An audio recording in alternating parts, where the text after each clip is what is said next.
Hi YouTube. What you've been watching for the last 2 minutes is the Duraflame Spectrifier fireplace, but this is a review on this. This is the Comfort Smart Fire Crackler. This is what's been making the sound of the crackling fireplace. It's about $20 to $30 on Amazon. And it's very, very small. As you can see, it fits in the palm of your hand. It takes 3 AAA batteries, which come with the unit. Turn it on.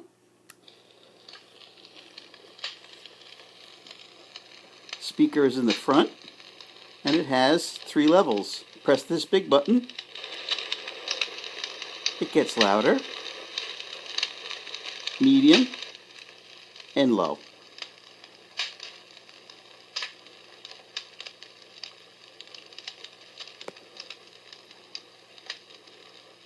What I do is I place this battery-operated fireplace sound machine behind the fireplace, somewhere behind a picture on the mantle, and everybody loves it.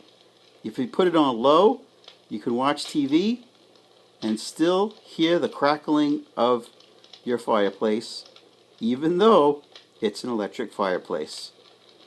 Have a great day.